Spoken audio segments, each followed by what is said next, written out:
What if I told you that the cure for a dying tomato plant might already be sitting in your kitchen trash? Not in a store, not in a plastic bag, not in some expensive bottle with a fancy label. Right there. In onion peels, rice water, banana skins, coffee grounds, old vegetable scraps, and things most people throw away every single day. My name is Zion.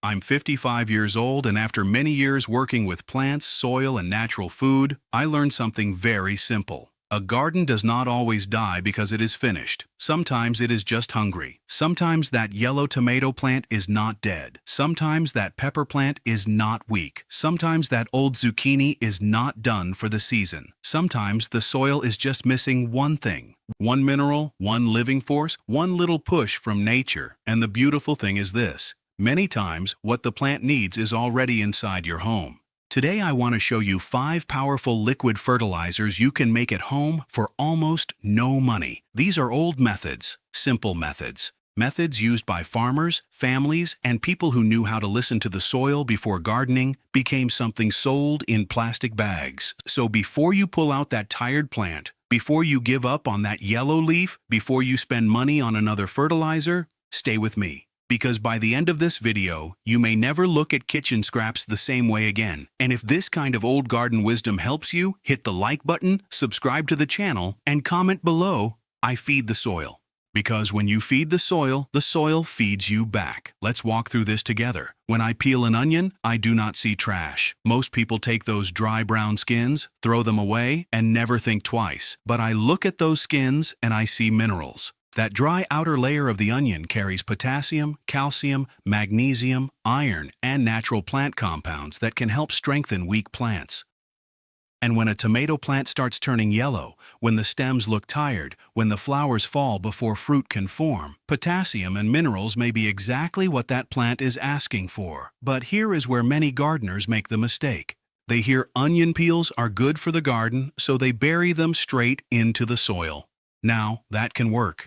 But it takes time. The dry skins have to break down first. The soil life has to digest them. The nutrients have to become available. And if your plant is already fading, it may not have weeks to wait. So I make a tea, a simple onion peel tea.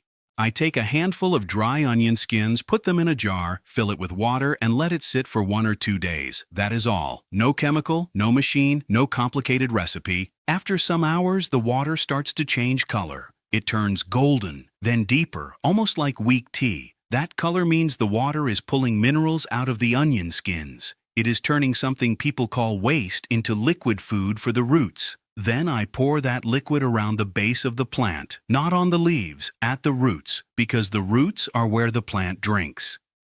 I like using this when tomatoes look tired, when peppers slow down, or when a plant looks like it lost its deep green color. Sometimes, within a few days, you can see the plant respond. The leaves look stronger. The new growth comes in greener. The stems stop looking so weak, and this is what makes me shake my head, my people. No big company is going to tell you to save onion skins. Why would they? There is no profit in a jar of onion peel water. You cannot patent it. You cannot put a fancy logo on it. You cannot charge people every season for something they already have in the kitchen.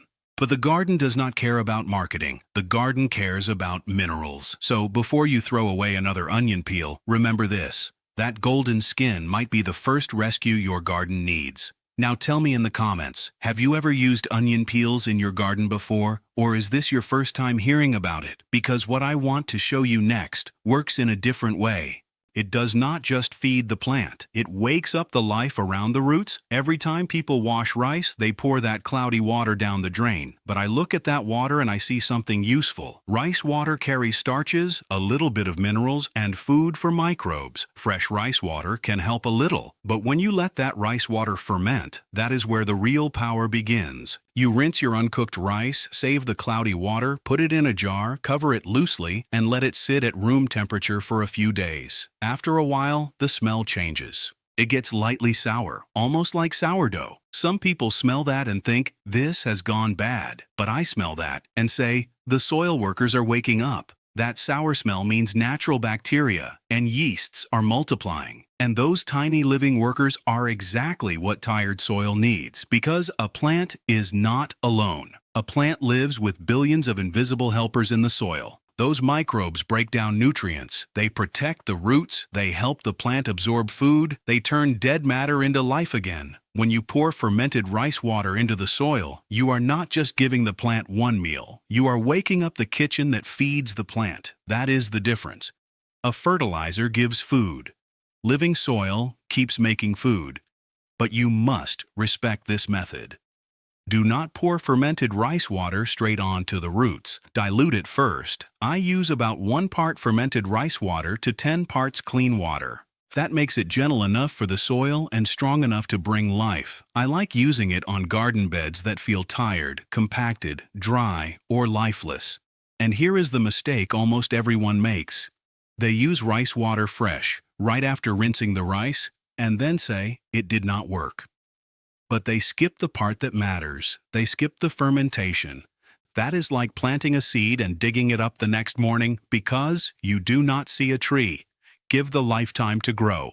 Let the microbes wake up. Then feed the soil. If you are still watching, hit that like button now, because this is the kind of old knowledge that needs to come back. And comment below, "I wake up the soil," because what comes next is not pretty, but it can be powerful. Let's talk about the forgotten vegetables, the soft tomato sitting at the bottom of the fridge, the cucumber that got pushed to the back, the lettuce that wilted before anyone used it, the spinach that was fresh 3 days ago, but now looks tired. Most people throw these things away. Some people put them into compost and wait months. That is good, but when a plant is starving today, it cannot wait half a year for compost. That is why I use old vegetable scraps to make a liquid nitrogen feed. Green vegetable scraps are full of nitrogen. And nitrogen is what many plants need when they look pale, weak, slow, and tired. When a plant does not have enough nitrogen, it cannot build strong green growth. The leaves fade. The stems slow down. The plant looks like it has lost its spirit. So I take those old vegetables, crush them a little, put them in a bucket, cover them with water, and keep everything submerged. Then I let it sit and ferment. Now let me tell you the truth. This one does not smell pretty. It smells strong, earthy, pungent, like something serious is happening in that bucket. And that smell tells you the scraps are breaking down. The nutrients locked inside those vegetables are moving into the water. That liquid becomes strong plant food. But strong things must be handled with wisdom. Do not spray it on the leaves. Do not pour it straight from the bucket onto your plants. And do not think more is better. More is not always better. Sometimes more burns. I dilute it heavily before using it.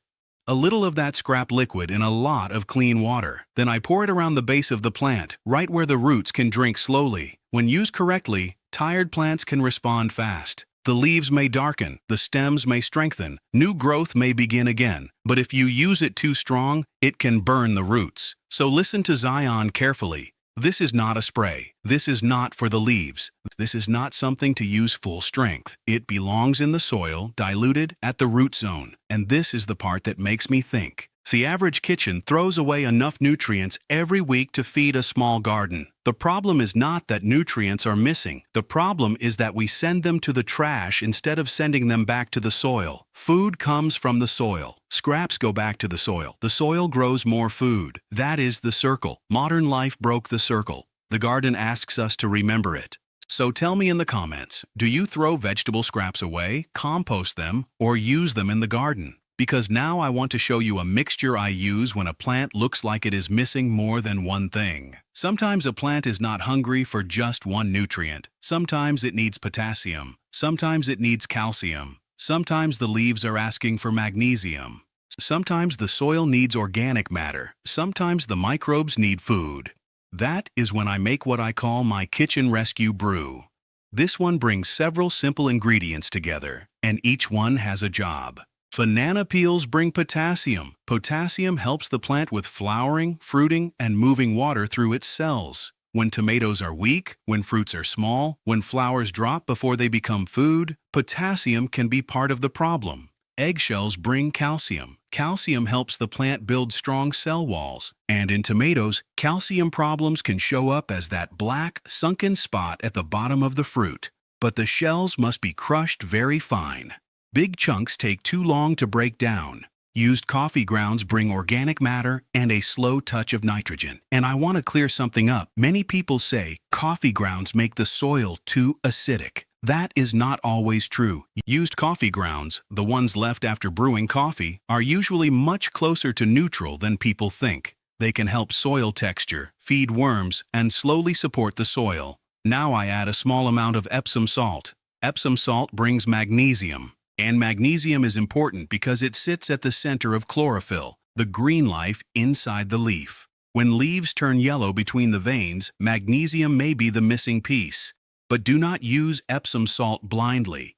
Yellow leaves can come from many things: too much water, root problems, nitrogen deficiency, iron deficiency, poor soil, disease. So you must look carefully before treating. Old wisdom is not guessing. Old wisdom is paying attention. Then I add blackstrap molasses, and this is the ingredient many people skip, but they should not. Blackstrap molasses feeds microbes. It is like calling the soil workers to dinner. When the microbes get that sugar and trace minerals, they multiply and start breaking down the banana peels, eggshells, and coffee grounds faster. Without molasses, the brew works slowly. With molasses, life wakes up quicker. So I place banana peels, finely crushed eggshells, used coffee grounds, a small spoon of Epsom salt, and blackstrap molasses into warm water. I let it sit covered for a few days. Then I strain it and use it around the roots. If it feels too strong, I dilute it more. This brew carries potassium, calcium, magnesium, slow nitrogen, trace minerals, and microbial activity. That is why I respect it. It is not just one thing, it is a whole conversation with the soil. But the mistake most people make is skipping the molasses. They put peels and shells in water, wait a little, see no fast result, and think the method failed. But they forgot to feed the microbes. Molasses turns a sleeping brew into a working brew. If this is helping you, subscribe to the channel because I am going to keep bringing back these natural methods that people used before everything came in a plastic bag. And comment below which one you would try first: onion peel tea, fermented rice water, vegetable scrap liquid, or the kitchen rescue brew. Now stay with me because the old farmer method comes next, and this one is powerful when used correctly. Before synthetic fertilizers existed, farmers had compost, animals, manure, water, time, and patience. That was the foundation. Nothing wasted. Everything returned. One of the oldest methods is manure tea. Some old farmers call it the giant tea bag, and that is exactly what it looks like. You take aged manure, put it in a porous bag, tie it shut, and place it in a bucket of water. The water slowly pulls out the nutrients. The solids stay inside the bag. And after a few days, you have a strong liquid fertilizer. But listen carefully. Aged manure, not fresh manure. Fresh manure can be too strong. It can carry too much ammonia. It can burn roots. It can bring weed seeds and things you do not want near your food plants. So use aged manure. Chicken, cow, or rabbit manure can all be used, but they are not the same. Chicken manure is strong and pushes growth fast. Cow manure is more balanced and helps build the soil over time. Rabbit manure is gentler, and many gardeners love it because it is less likely to burn when used carefully. But no matter which one you use, dilute the tea before it touches the garden. The color should be like weak iced tea. Then pour it around the root zone, not on the leaves, at the roots. That is where the plant can drink. And here is a little old farmer wisdom. Use it in the cool part of the day, early morning or near sunset. When the sun is high and hot, the plant is already stressed. But in the cool evening, the soil holds the moisture and the roots drink slowly through the night. That is how I like to feed a garden. Quietly, slowly, with respect. Manure tea does not only bring nutrients, it brings biology, it brings the living side of fertility. And that is what modern gardening forgot. A plant is not a machine. A garden is a living community. So let's bring this all together. Onion peel tea gives minerals and strength. Fermented rice water wakes up the microbes. Vegetable scrap liquid brings nitrogen to hungry plants. The kitchen rescue brew gives a wider mix of nutrients from banana peels, eggshells, coffee grounds, Epsom salt, and molasses. Aged manure tea brings the old farmer wisdom of nutrients and living soil in one bucket. Each one helps in a different way. Each one costs almost nothing, and each one teaches the same lesson. What modern people call waste, the garden often calls food. That is the truth I want you to remember. The cure for a yellow tomato plant may already be in the kitchen. The rescue for a tired pepper may be in yesterday's rice water. The strength for next season may be in the scraps you were about to throw away. So before you pull out a dying plant, stop, look closer.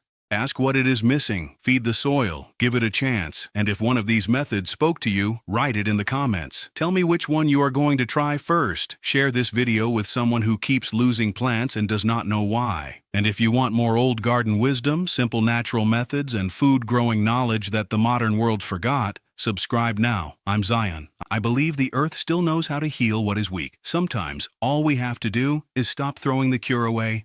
Happy gardening, my people. I'll see you in the next video.